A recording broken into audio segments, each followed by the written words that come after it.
Selamat datang dan selamat nonton di Mewong. Di sebuah area pegunungan, Jun Chang Xiao yang merupakan pemimpin sekte Ironbone tiba-tiba muncul dan memuji seorang pemuda sebagai sosok jenius bela diri yang langka, satu di antara sejuta. Dia menawarkan masa depan yang cerah dan tanpa batas, asalkan si pemuda mau bergabung ke sektenya. Namun, suasana ramah itu sebenarnya sangat ironis karena Jun Chang Xiao berbicara sambil menginjak wajah pemuda tersebut ke tanah, sampai-sampai si pemuda harus memohon agar Jun menyingkirkan kakinya terlebih dahulu. Jun berdalih bahwa dia melakukan itu karena tidak tahan melihat muridnya dipukul oleh si pemuda. Walaupun si pemuda membela diri dengan mengatakan bahwa dia hanya berbicara sedikit saja kepada murid tersebut. Suasana menjadi makin mencekam ketika Jun Chang Xiao mendekatkan wajahnya dengan ekspresi yang sangat menyeramkan sambil memaksa si pemuda untuk berpikir lagi soal tawaran bergabung ke sekte Ironbone. Si pemuda tetap menolak karena ternyata dia sudah bergabung dengan sekte Springwater. Keadaan benar-benar meledak saat Jun bertanya kepada murid pertamanya yang cantik, Lu Qianqian, apakah orang ini telah melecehkannya.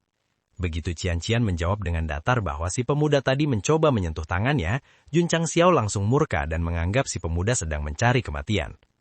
Tanpa ampun, Jun Chang Xiao langsung menghajar pemuda itu habis-habisan sambil berteriak bahwa dia sangat percaya pada kata-kata Qianqian. Terdengar suara dentuman keras saat Jun terus menendang dan memukuli wajah korbannya, hingga si pemuda menangis kesakitan karena pinggang dan wajahnya jadi sasaran empuk. Setelah puas memberikan pelajaran, Jun dan Qianqian berjalan santai meninggalkan lokasi. Jun dengan penuh percaya diri bertanya apakah dia terlihat keren, namun Qianqian justru memberikan respons dingin dengan mempertanyakan sejak kapan gurunya itu hanya hobi memukul bagian wajah orang saja. Sementara itu, si pemuda yang sudah terkapar tidak berdaya hanya bisa mengerang kesakitan dan bersumpah akan membalas dendam suatu saat nanti. Sekte Ironbone ternyata memiliki sejarah yang cukup unik sekaligus tragis.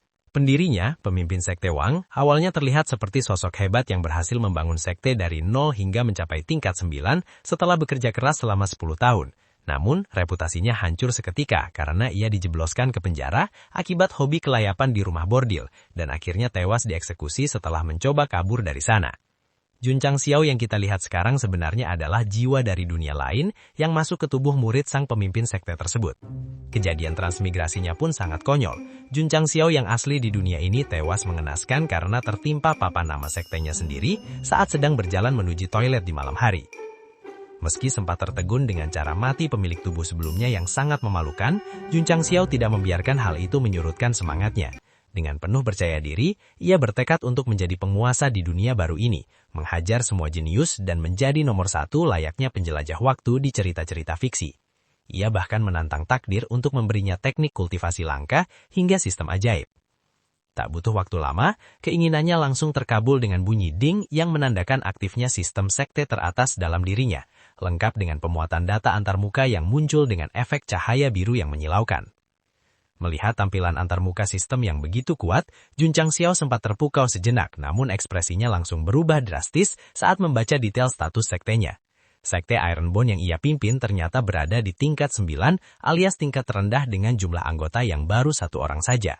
Lebih parahnya lagi, sistem tersebut memberikan tugas utama yang terdengar mustahil. Dalam waktu 100 tahun, ia harus menjadikan sekte Ironbone sebagai sekte terkuat di daratan bintang dengan total 100.000 murid. Jika ia gagal memenuhi target tersebut, taruhannya adalah nyawa. Jiwa Jun akan langsung dihancurkan oleh sistem tepat saat batas waktu berakhir. Melihat kenyataan pahit bahwa bakat tubuhnya sendiri dinilai hanya bermodal penampilan bagus tapi lemah, Jun sempat merasa frustrasi dan menganggap semua ini hanyalah halusinasi akibat otaknya yang rusak setelah tertimpa papan nama sektenya. Namun, keputusasaannya berubah menjadi tawa girang saat sistem memberikannya sebuah hadiah pembukaan karena telah berhasil mengaktifkan antarmuka tersebut. Ekspektasinya untuk mendapatkan barang sakti seketika runtuh menjadi kebingungan saat ia melihat hadiahnya adalah sebuah cincin penyimpanan. Dengan wajah penuh keheranan, Jun mengangkat benda tersebut yang ukurannya jauh dari kata normal. Bahkan ia sempat bergumam sendiri apakah ukuran cincin ini adalah XXXXL karena melebih mirip gelang raksasa daripada sebuah cincin. Jun Chang Xiao sedang berada dalam situasi yang membuatnya merasa jauh dari arti namanya sendiri, yang diberikan orang tua dengan harapan agar ia bahagia setiap hari. Karena kini ia terjebak dengan tugas sistem yang sangat sulit. Sambil kepayahan menahan papan nama besar bertuliskan Iron Bone Sect yang berderit berat di tangannya, ia mengeluh betapa mustahilnya misi untuk mengubah sekte kecil itu menjadi yang terkuat di daratan bintang dengan syarat. Rasa frustrasinya semakin memuncak saat ia membandingkan nasibnya dengan tokoh utama di novel bela diri lain yang biasanya langsung mendapat peralatan tempur, pengalaman, atau kekuatan besar.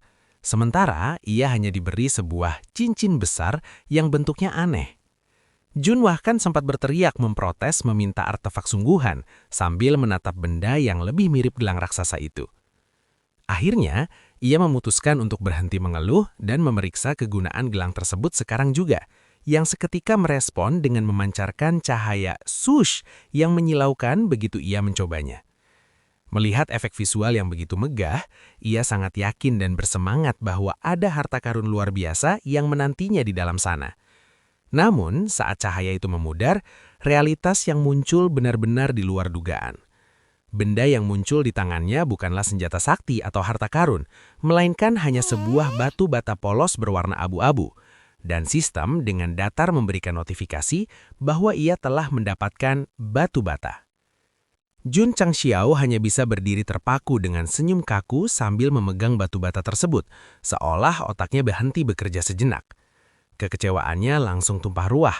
Ia memprotes keras mengapa ia tidak mendapatkan artefak, keahlian sihir, atau setidaknya telur binatang buas mistis yang bisa tumbuh menjadi pelindung hebat baginya.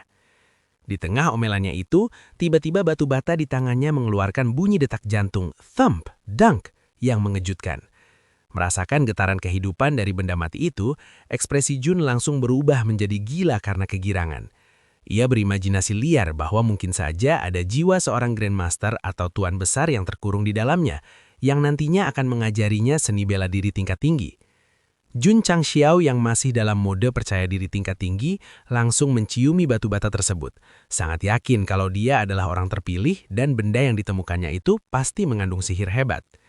Namun kebahagiaannya langsung lenyap saat muncul tulisan digital di permukaan bata itu yang ternyata adalah hitungan mundur batas waktu sampai peledakan selama 99 tahun. Menyadari benda itu bukan artefak sakti melainkan bom yang mengancam nyawanya jika misi gagal, Jun yang panik dan emosi langsung membantingnya ke tanah. Sialnya, tindakan kasar itu malah membuat hitungan waktunya berkurang drastis secara tidak wajar, yang membuatnya berteriak protes kebingungan. Sistem dengan santainya menjelaskan bahwa itu adalah bom jiwa yang punya perasaan dan emosi sendiri. Jika si bom merasa tidak senang atau tersinggung, dia akan mempercepat waktu peledakannya sesuka hati. Mendingan itu, Jun langsung ketakutan setengah mati dan segera bersujud menyembah batu bata tersebut lengkap dengan dupa, memohon-mohon agar si bom tidak bater, alias bawa perasaan, sambil merengek putus asa minta pulang karena sudah tidak kuat menghadapi kegilaan sistem ini. Jun Changxiao benar-benar merasa putus asa hingga ingin bunuh diri saja saat sistem memberitahunya bahwa ia tidak punya pilihan lain selain menyelesaikan tugas utama, bahkan mengancam jika ia terus bersikap negatif atau diam saja, bom di dalam tubuhnya akan langsung diledakkan. Namun di tengah situasi kritis itu, tiba-tiba terdengar bunyi ding yang menandakan keinginan pertamanya telah terpenuhi dan ia pun mendapatkan pedang bencana. Sebuah pedang tiba-tiba meluncur turun dan menancap keras ke tanah tepat di hadapannya dengan aura yang menyala, membuat Jun syok berat. Meskipun sistem dengan bijak berpesan agar ia menggunakan senjata itu dengan baik, Jun yang masih gemetar dan rohnya serasa mau lepas hanya bisa mengumpat kesal melihat kelakuan sistem ini. Akhirnya ia mencoba menenangkan diri dan memeriksa panel informasi sistem tersebut, di mana terpampang data sekte tulang besi yang masih berada di level 9 dengan tingkat pembangunan level 1 dan nilai kontribusi yang masih 0.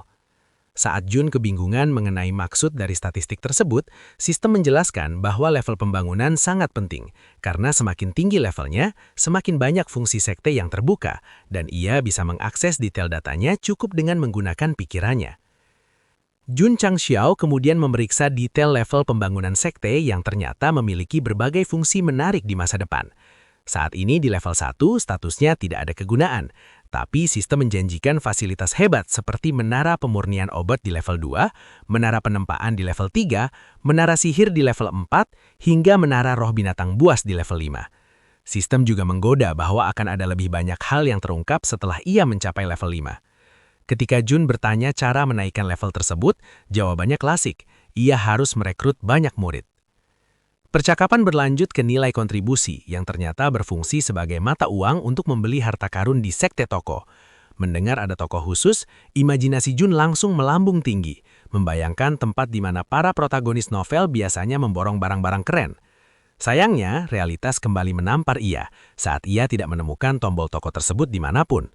Sistem dengan santainya menjelaskan bahwa antarmuka toko hanya akan terbuka jika ia sudah memiliki minimal 1 poin kontribusi, yang artinya ia belum berhak melihat isinya sekarang. Dengan informasi tersebut bahwa poin didapatkan dari merekrut murid, ia menjadi semangat untuk melakukannya dan akan memulainya dari besok. Setelah memahami cara kerja sistem, Chun Chang-seo mendadak jadi sangat percaya diri, bahkan cenderung narsis. Sambil berdiri di depan spanduk rekrutmen, ia merasa wajah tampannya adalah aset terbaik untuk menarik minat orang-orang. Dengan gaya sok keren, ia sangat yakin bisa merekrut 100 murid hanya dalam waktu 3 hari saja untuk meningkatkan level sistemnya. Namun, kenyataan pahit langsung menamparnya. Waktu berlalu begitu cepat, hingga 1,5 bulan kemudian, tempat rekrutmen sekte tulang besi tetap sepi melompong tanpa ada satupun orang yang mendaftar. Chun pun hanya bisa duduk lesu di bawah spanduknya yang sudah mulai kusam, sambil makan mie instan cup dengan ekspresi merana. Saking frustasinya, ia menggerutu tidak nafsu makan padahal mie tersebut sangat pedas, menunjukkan betapa hancur harga dirinya karena rencana besarnya gagal total. Di tengah momen keputusasaannya itu, tiba-tiba terdengar suara dingin seseorang yang memanggilnya. Seorang wanita cantik dengan penampilan luar biasa muncul dan menyatakan niatnya untuk bergabung dengan sekte tulang besi. Mendengar ada yang mau jadi muridnya, Chun Chang-seo yang tadinya lemas langsung berubah mode menjadi sangat bersemangat. Dengan gerakan kilat dan mata yang berbinar-binar kegirangan, ia langsung menyambut wanita cantik tersebut dengan sangat ramah, merasa bahwa Deli keberuntungan akhirnya mulai berpihak padanya dan sekte kecilnya. Chun Chang-seo benar-benar harus memutar otak dan mengeluarkan jurus kelincahan lidah untuk membujuk wanita cantik tersebut agar tidak berubah pikiran. Wanita itu sempat ragu dan ingin pergi. Namun, Chun dengan sigap menahannya sambil berbusa-busa mempromosikan potensi besar sekte tulang besi. Ia sesumbar bahwa meski dirinya masih muda, ia sanggup membawa perkembangan baru bagi sekte. Bahkan, menjanjikan wanita itu akan segera menjadi terkenal jika bergabung. Setelah rentetan kalimat persuasif yang panjang, usahanya akhirnya membuahkan hasil. Si wanita resmi bergabung dan jumlah anggota sekte pun bertambah menjadi 2 orang. Berkat keberhasilan merekrut murid baru, sistem langsung memberikan notifikasi ding yang sangat dinanti. Chun akhirnya mendapatkan 1 poin kontribusi yang secara otomatis memenuhi syarat untuk membuka antarmuka toko sekte.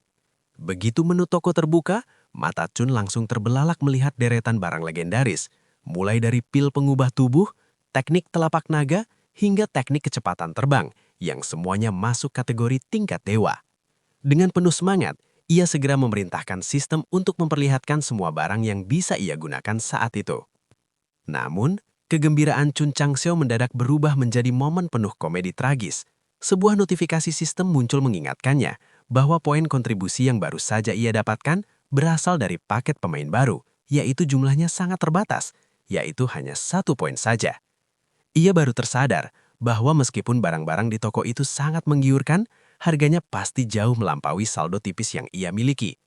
Dengan ekspresi merana dan air mata yang hampir tumpah, Chun hanya bisa mengucapkan sayonara pada semua keahlian sihir dan artefak impiannya, menyadari kenyataan pahit bahwa sebagai pemain baru yang miskin, ia belum sanggup membeli apapun. Setelah berhasil mendapatkan 1 poin kontribusi, Chun Chang-seo langsung ditawari oleh sistem untuk membuka paket pemain pemula. Meski awalnya sempat skeptis dan menganggap isinya hanya bundel pecundang karena berisi mantra-mantra bertahan hidup, seperti mantra melarikan diri dan anti kerusakan, ia tetap memutuskan untuk membukanya. Di dalam cincin penyimpanannya, kini tersimpan berbagai jimat sakti, termasuk mantra melarikan diri, mantra anti kerusakan, mantra membuka segel, mantra gagah, dan yang paling menarik perhatiannya adalah mantra pengalaman. Rasa penasaran Chun memuncak saat melihat mantra pengalaman tersebut, dan sistem menjelaskan bahwa benda itu bisa meningkatkan basis kultivasinya dengan sangat cepat hanya dengan cara menghancurkannya. Tanpa membuang waktu, Chun langsung menghancurkan mantra tersebut dengan kedua tangannya hingga terdengar suara crash. Seketika itu juga, energi luar biasa meluap dan sistem memberikan rentetan notifikasi bahwa Chun telah berhasil menerobos tingkat demi tingkat dalam tahap pembukaan akupunktur, mulai dari tingkat 3, tingkat 4, hingga mencapai tingkat 5 dalam sekejap. Setelah menggunakan mantra pengalaman, Chun Changxiao langsung merasa tubuhnya dialiri kekuatan yang sangat besar, meskipun sistem dengan dingin mengejek bahwa itu hanyalah perasaan berlebihannya saja. Ternyata, pencapaian Chun yang baru saja menembus 12 tingkat tahap pembukaan akupunktur itu hanyalah dasar yang sangat remeh di daratan Star County. Dalam hierarki dunia tersebut, masih banyak tingkatan kultivasi yang jauh di atasnya, mulai dari Martial Arts Apprentice hingga yang tertinggi yaitu Martial Arts God. Bahkan sistem secara belak-belakan melabel status Chun saat ini sebagai sosok yang penampilan bagus tapi lemah. Masih dalam suasana bingung, Chun Changxiao kemudian menanyakan fungsi dari mantra pembuka segel yang ia dapatkan sebelumnya.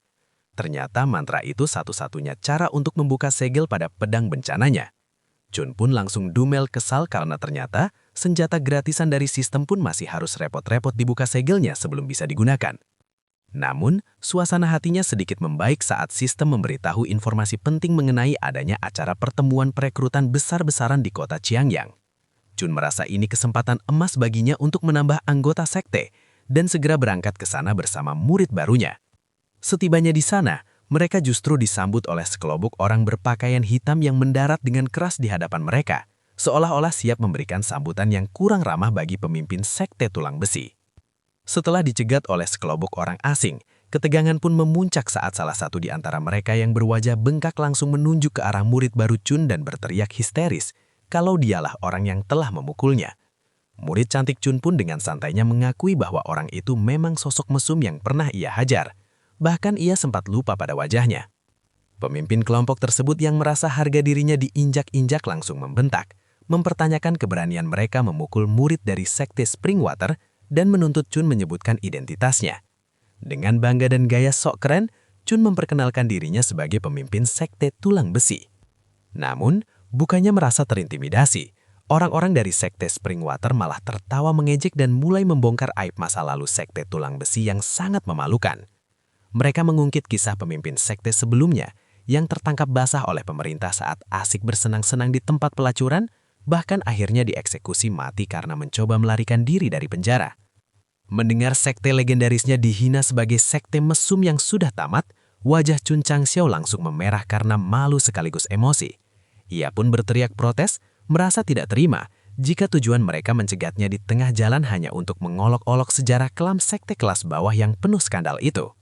Situasi makin memanas setelah pemimpin sekte Springwater meluncurkan hinaan bertubi-tubi, menyebut Chun Changxiao sebagai pemimpin sekte muda yang cuma modal tampang tapi beraninya membuli murid baru mereka.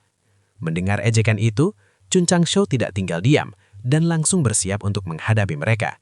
Dengan gaya yang sok jagoan, ia menyuruh murid barunya Lu Qianqian untuk mundur sejenak karena ia sendiri yang akan menendang pantat orang-orang sombong itu. Namun, bukannya merasa takjub atau khawatir dengan keselamatan gurunya, Lu Qianqian malah memberikan respon yang sangat tidak terduga dan bikin nyesek. Sebelum Chun maju bertarung, Lu Qianqian dengan wajah datarnya malah berpesan agar Chun ingat untuk mewariskan posisi pemimpin sekte kepadanya sebelum dia mati dihajar lawan. Mendengar permintaan wasiat dari satu-satunya murid yang baru saja ia rekrut itu, Chun Changxiao langsung syok berat dan merasa dikhianati oleh realita. Ia tak menyangka muridnya sendiri sudah mengincar kursinya bahkan sebelum pertarungan dimulai. Situasi makin memanas saat Chun Changxiao akhirnya memutuskan untuk pamer kekuatan dan mengaktifkan energinya dengan seruan "aktifkan". Namun, bukannya mengasah gentar, musuh-musuhnya justru malah bingung dan meremehkannya setelah melihat hanya ada 3 lingkaran cahaya di lengan Jun, yang menandakan dia baru mencapai tingkat 3 tahap pembukaan akupunktur. Mereka tertawa terbahak-bahak dan menganggap hal itu sangat menggelikan, karena bagi mereka, seorang pemimpin sekte, meskipun itu sekte tingkat 9 yang paling rendah sekalipun, seharusnya minimal sudah mencapai tingkat Martial Arts Apprentice.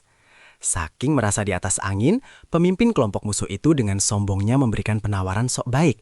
Dia bilang akan memaafkan Jun asal Jun mau berlutut dan memohon ampun dengan tulus.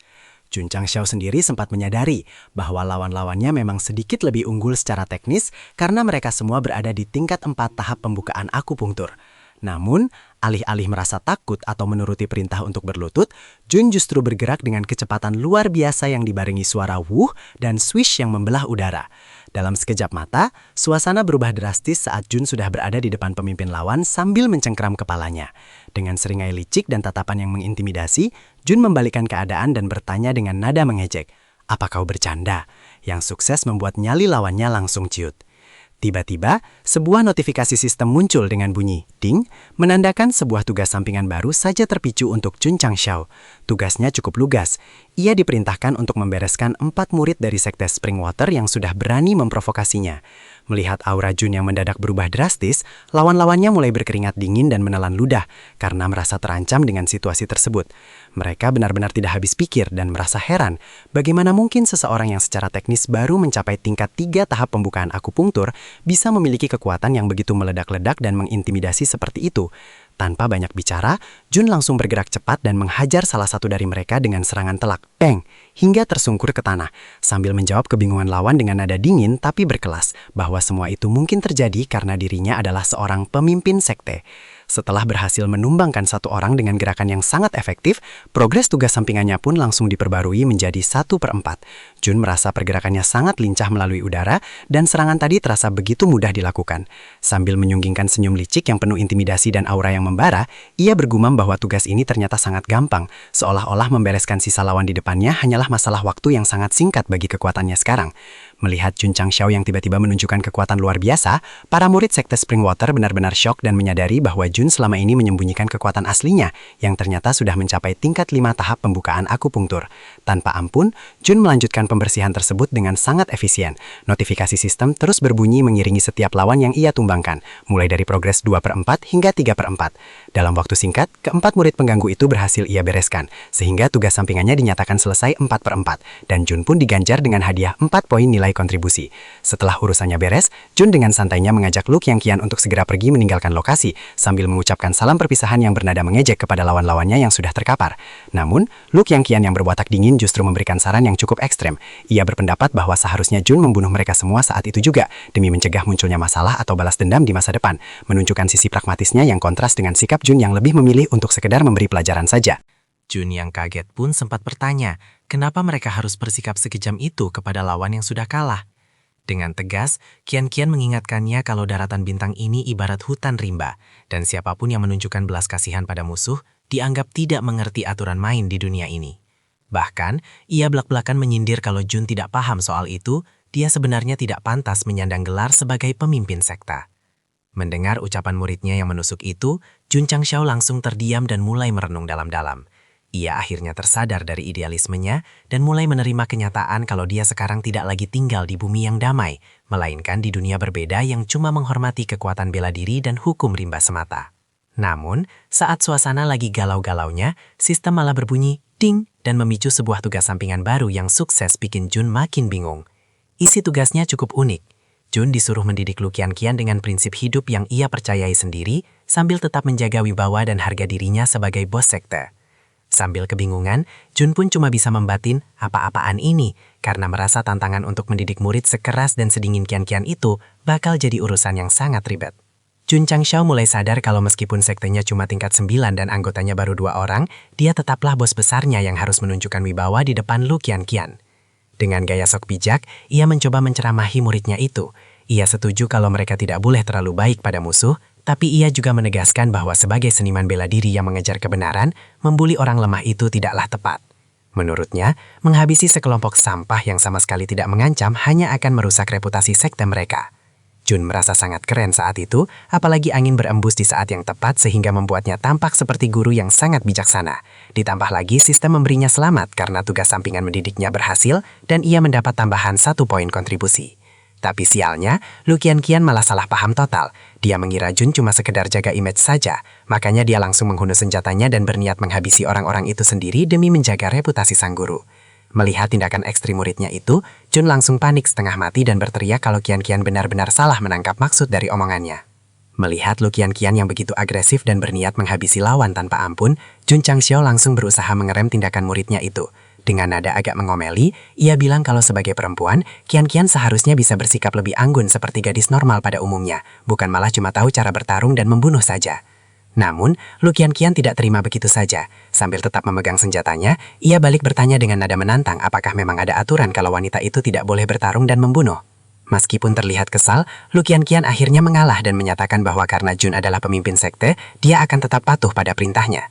Namun, ia memberikan peringatan keras kepada Jun agar jangan pernah sekali-kali merendahkan kaum wanita. Di saat itulah, Jun Changxiao merasakan aura membunuh yang sangat kuat memancar dari tubuh muridnya.